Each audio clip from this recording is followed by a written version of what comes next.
There are some RTS games which have become household names. StarCraft defined competitive strategy gaming. Command & Conquer popularized the genre. Age of Empires brought historical warfare to millions. These games made headlines, broke records, and built lasting communities. Then there are the games that failed to reach these lofty heights despite having solid fundamentals. This is a list of the best RTS games that never reached their potential. 5 titles that deserve better, but got buried by bad timing, bigger releases, or market shifts. Here's the countdown from 5 to 1. Act of War Direct Action launched in 2005 from Mugen Systems, mixing traditional RTS with modern military tactics and a campaign that felt more like commanding special forces than building bases.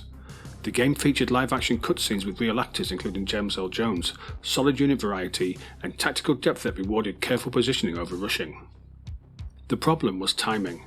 Company of Heroes released the same year, and immediately redefined what tactical combat could look like with destructible environments and visceral frontline action.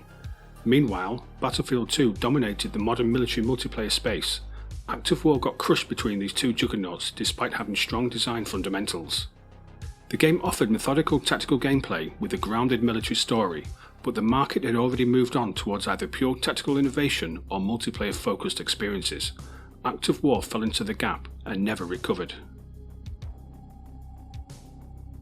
Original War came out in 2001 from Altair Interactive and broke RTS conventions completely. Instead of disposable units, your soldiers persisted across missions, gaining experience and carrying equipment forward. The time travel plot and RPG elements created something closer to a tactical campaign than traditional base building. But the execution was rough. The interface was clunky and the pacing felt sluggish compared to a standard RTS game. Worse, it launched right before Command & Conquer Euro's Revenge and Warcraft 3 Reign of Chaos hit the market. Those games offered polished mechanics and massive multiplayer communities that drew away most RTS players. Original War's unconventional approach made it niche when the genre was moving towards standardized formulas. The persistent character system and narrative focus were ahead of their time, but the clunky presentation kept it from finding a wider audience.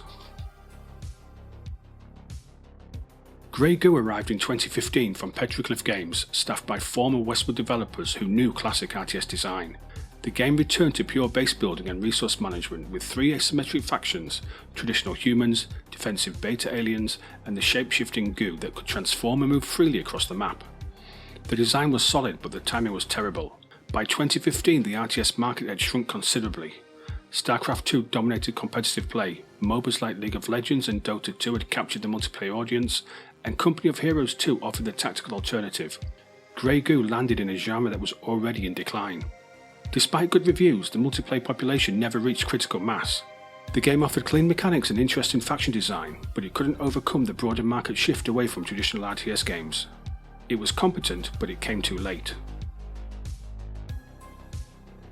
2 years after Grey Goo, Petroglyph Games released another underrated gem. Universe at War launched in 2007 with 3 radically different factions, the Massive Hierarchy Walkers, the modular Novus machines, and the phase-shifting Masari aliens. Each faction played completely differently, creating asymmetric gameplay that forced constant adaptation. The competition that year was brutal.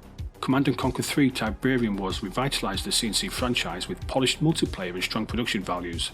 Supreme Commander offered massive-scale battles with unprecedented strategic depth. Both games had established fan bases and major marketing campaigns. Universe at War also suffered from balance issues and bugs at launch that hurt its reputation. Without the backing or polish of the established franchises, it couldn't maintain a player base in the crowded 2007 RTS landscape. The innovative faction design wasn't enough to overcome these fundamental problems. Dark Reign released in 1997 from Outrun and was genuinely ahead of its time. The game featured advanced AI behaviours, sophisticated fog of war mechanics, and persistent campaign consequences where your decisions affected future missions. It balanced tactical unit control with strategic base management in a gritty sci-fi setting. But 1997 was the year Age of Empires defined historical RTS, and Total Annihilation redefined sci-fi strategy with massive unit counts and 3D terrain. StarCraft followed in 1998 with balanced factions and accessible multiplayer that became the competitive standard. Dark Reign's complex interface and unconventional mechanics made it harder to pick up compared to StarCraft's streamlined approach. Despite innovations that would become standard years later, Dark Reign couldn't compete with these more accessible alternatives. It earned critical praise, but never found the mainstream audience it needed to survive. The game remains a cult classic for players who appreciate tactical depth over mass appeal. 5 underrated RTS games that got buried by timing, competition or market shifts. Each offered something worthwhile but couldn't overcome the circumstances working against them. Drop a comment if you've played any of these or have other overlooked RTS recommendations. Like and subscribe for more strategy game coverage.